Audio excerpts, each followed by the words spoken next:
I've lost count of how many times I've said these three words. Everything is fine.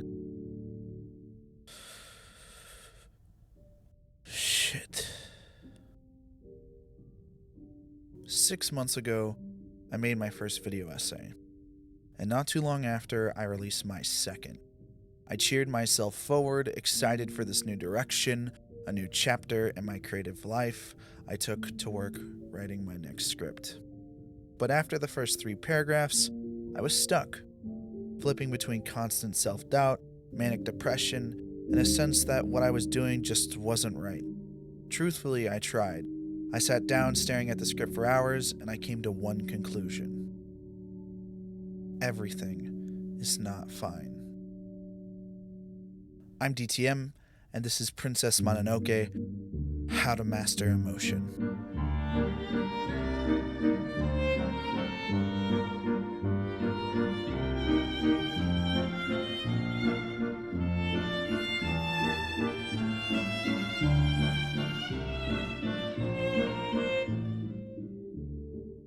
Princess Mononoke is a film that's central theme is the environment.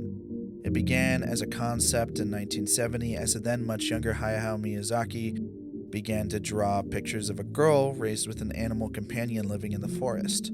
Fast forward over 20 years to 1994, fresh off the debut of Porco Rosso, Princess Mononoke began its storyboard. Originally running into issues as he was worried about the reuse of material from My Neighbor Totoro, as well as social changes that happened in the over 20 years that had come to pass since the idea's original conception. After a short break away to work on a music video, Miyazaki came back with renewed energy and a fresh sense of purpose. So, in 1995, supervising animator Masashi Ando devised the character designs, and the Big M got to storyboarding the same month. Together they traveled to the forests of Yugishima, which was originally used as inspiration for the landscapes in Nausicaa of the Valley of the Winds, as well as the mountains of Shirakami-Sanchi with a group of art directors. Miyazaki, the man himself, overseeing each of the nearly 150,000 cells in the film and is estimated to have retouched nearly half of them. Exploring the main themes of humanity's battle with the environment and the prevailing consequences of war, as most often seen throughout most of Miyazaki's work, a true banger for the century, the eventual release of the film would result in what some might say was a warm reception. We open on a shot of something otherworldly, destroying everything in its path. We are now strapped in for 2 hours of explosive entertainment and emotionally complex narratives. As the thing we would find out later was a boar that was killed and then turned into a demon moves through nature, it begins seeping through a stone wall near our main protagonist's village. Enter Ashitaka. He climbs one of the coolest watchtower ladders I've seen in my entire life, also putting into plain view something of interest. He's not wearing any shoes. Showing how connected and at balance these people are with nature, Ashitaka then fights the boar, and after a couple of close calls and rescuing some people, the demon finally gets one good hit in. Shortly after, though, Ashitaka dispatches the boar, but it's too late. The demons marked him, inflicted him with a curse. The anger, rage, and other emotions of the boar are now flowing through his arm, and he has no choice but to leave his village. He will surely die of this curse, and his only chances are to travel west and to find what killed the boar, a small iron ball. In an interview, Miyazaki would say about Ashitaka, "He's not a cheerful, worry-free boy. He's a melancholy boy who has a fate. I feel that I am that way myself, but until now I have not made a film with such a character. Ashitaka was cursed for a very absurd reason." In the next scene, after he's banished, we see this idea in action from Miyazaki. He's alone, on his elk, and something's different now. He's wearing shoes. His connection with his past culture severed in a way reminiscent of the earlier scene when he cut off his top knot.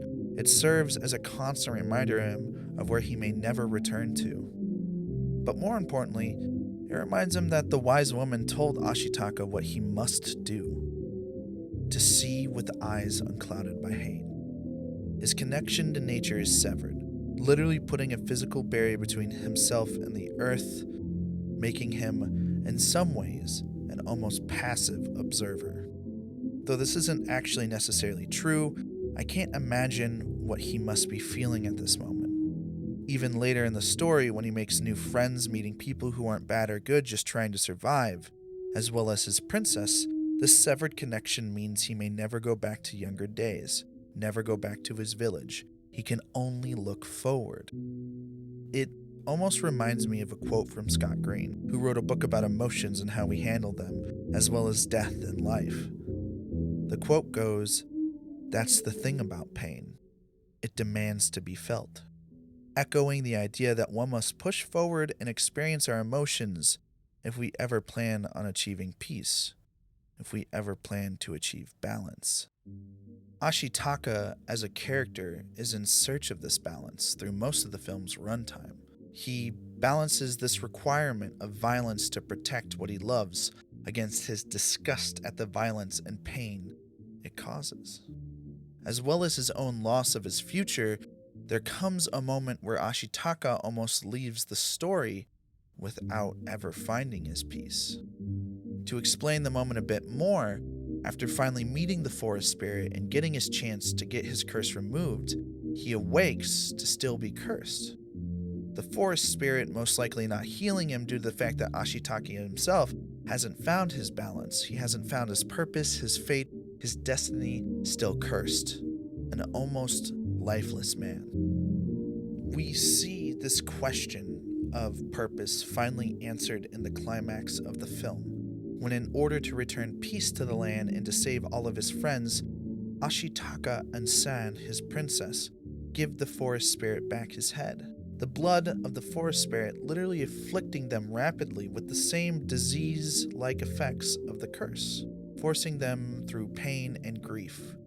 And we're left wondering if it will be their last moments.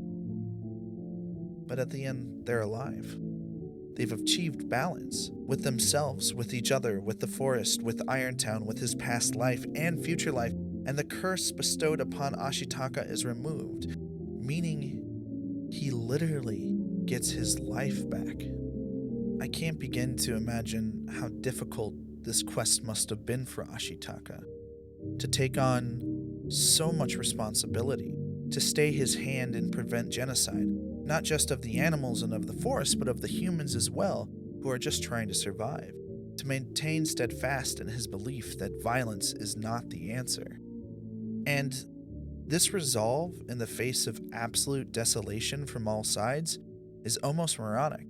We can see characters asking constantly what Ashitaka wants, or how he plans to achieve his end goals.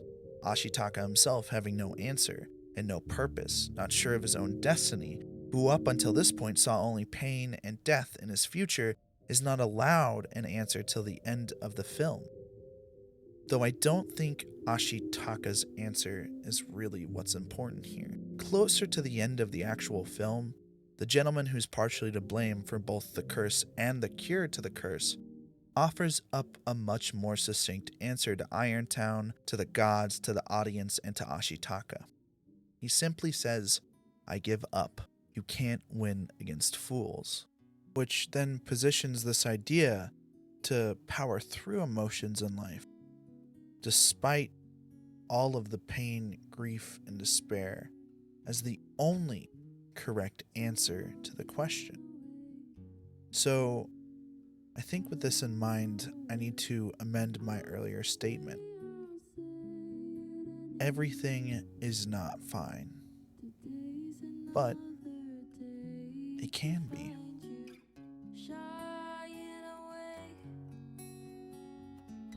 I'll be coming for your love, okay? Take on me. Take me on. I'll be gone in a day.